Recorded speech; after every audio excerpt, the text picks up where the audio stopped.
Hello दोस्तों, online classes में आप सभी लोगों का स्वागत है। आज हम लोग कक्षा 10 के गणित में अपनी सीरीज को आगे बढ़ाते हुए क्वेश्चन देखते हैं। क्वेश्चन है यूक्लिड विभाजन एल्गोथेरियम द्वारा एचसीएफ निकालना है, यानी महत्तम समापवर्तक निकालना है।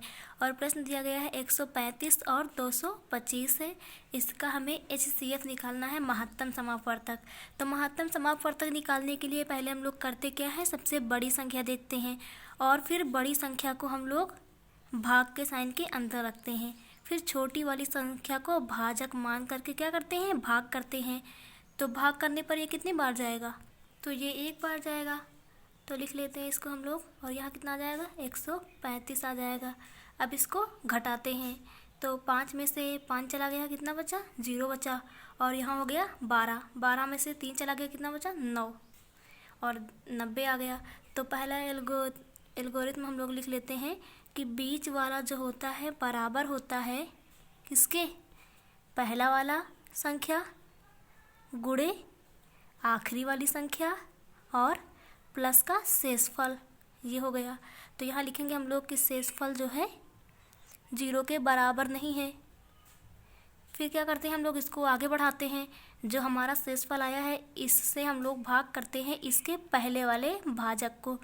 तो 135 को अब हम लोग भाग देंगे किससे, 90 से। तो कितनी बार जाएगा, तो ये एक बार जाएगा। तो क्या लिख लेंगे हम लोग, 90 का 90। अब यहाँ पर कितना बचा, 5 बचा। और यहाँ पर कितना बचेगा, यहाँ पर 4 बचेगा। अभी भी हमारा जो शेषफल है 0 नहीं आया। तो हम लोग दूसरी एल्गोरिथम लिख लेते हैं। 135 बराबर हो जाएगा किसके, बीच वाला बराबर होता है पहली संख्या गुणे आखिरी वाली संख्या और प्लस का शेषफल। यहाँ भी लिख देंगे कि जो शेषफल है हमारा वो 0 नहीं है। शेषफल क्या है, 0 नहीं है। तो फिर इसको हम लोग और आगे बढ़ाते हैं। अब इस 45 से किसको भाग देंगे, इसके पहले वाले भाजक को, 90 को। तो 45 दूना 90 हो जाएगा और कट के क्या आ जाएगा, 0। और जैसे ही शेषफल 0 आ जाए तो उस समय हमारा जो भाजक होता है वही हमारा क्या कहलाता है, एचसीएफ। तो यहाँ पर हम लिखेंगे कि एचसीएफ बराबर कितना है, 45 आ गया है।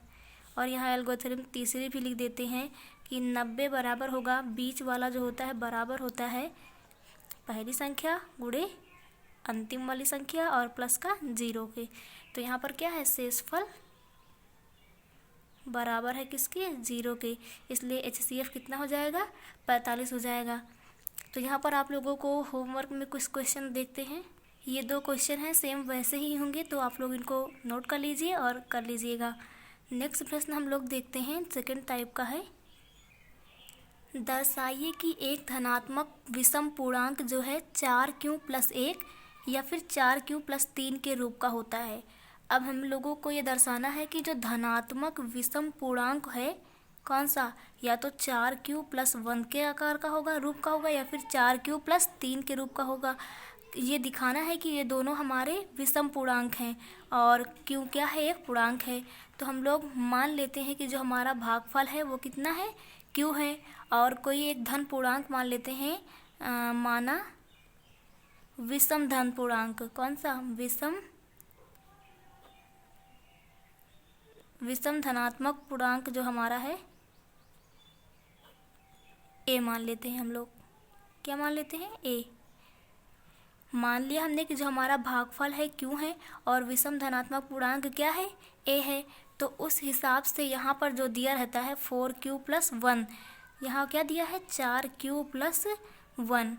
तो इसमें हम लोग देखते हैं कि जो 4q दिया रहता है इसमें जो भी संख्या आगे दी होती है वो हमारा भाजक होता है। प्रश्न में जो भी संख्या q के साथ में दी रहती है वो हमारा क्या होता है, भाजक होता है। तो हमारा 4 क्या हो गया, यहाँ पर भाजक हो गया है। तो हमें भाजक पता है, भागफल पता है और धन पूर्णांक पता है। तो यहाँ पर हम लोग लिखना चाहें तो यूक्लिड के हिसाब से लिख सकते हैं कि ये जो हमारा a यहाँ पर होगा क्योंकि पूर्णांक है ये। भाजक कहाँ लिखते हैं, यहाँ पर 4 हो गया। और फिर इधर जो हमारा भागफल होता है वो कितना है, अभी यहाँ पर q। तो जब 4 से a को भाग किया जाए तो हमने मान लिया कि भागफल q होगा और कुछ शेषफल भी मान लेते हैं। तो माना कि शेषफल क्या आ जाएगा, r आ जाएगा। तो यहाँ लिख देते हैं कि शेषफल हम लोगों ने क्या मान लिया है, शेषफल हम लोगों ने r मान लिया है। अब इसमें यूक्लिड की हम लोग प्रमेय लगाने वाले हैं। तो यूक्लिड के हिसाब से क्या होता है कि जो बीच वाली संख्या होती है बराबर होती है पहली संख्या और आखिरी वाली संख्या का गुणा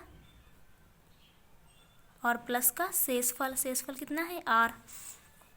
ये हम लोगों का आ गया, इसको समीकरण मान लेते हैं a।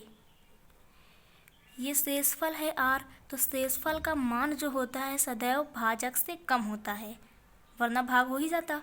तो शेषफल का मान क्या होता है, भाजक से कम होता है। यानी यहाँ r के कितने मान हो सकते हैं, तो यहाँ r का मान क्या हो सकता है, यानी 0 हो सकता है, 1 हो सकता है, 2 हो सकता है और 3 हो सकता है, इससे ज़्यादा नहीं हो सकता है। तो यहाँ पर हम लोग r का मान रखेंगे तो a के मान हमें प्राप्त होते जाएंगे। जब r बराबर पहला 0 रखेंगे तो हमें 4q प्राप्त होगा। अगर r की जगह पे 1 रखा जाए तो a का मान कितना आ जाएगा, यहाँ 1 रख दिया जाएगा तो 4q + 1 आ जाएगा। और अगर हम लोग r की जगह पे 2 रख दें तो a का मान हो जाएगा 4q + 2 हो जाएगा। और अगर 3 रख दे तो a बराबर हो जाएगा 4q + 3 हो जाएगा। अब हम लोगों को यही दिखाना था कि जो हमारा 4q + 1 है और 4q + 3 है, ये हमारा क्या है, विषम पूर्णांक है। विषम का क्या मतलब है, विषम का मतलब है कि ये 2 से भाग क्या होगा, नहीं होगा, 2 से भाग नहीं होगा।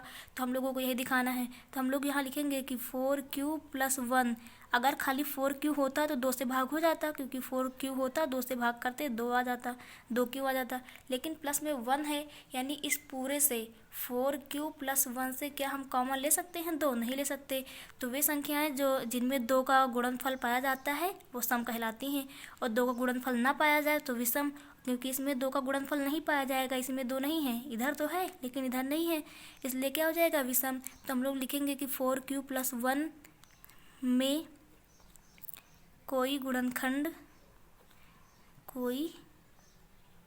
गुणनखंड है 2 नहीं है, कोई गुणनखंड 2 नहीं है, तथा 4q + 3 में भी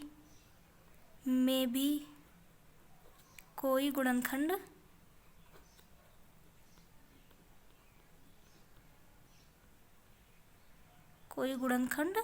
दो नहीं है। अतः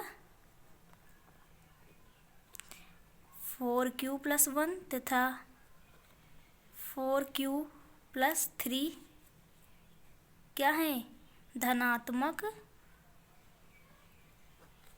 विषम पूर्णांक हैं।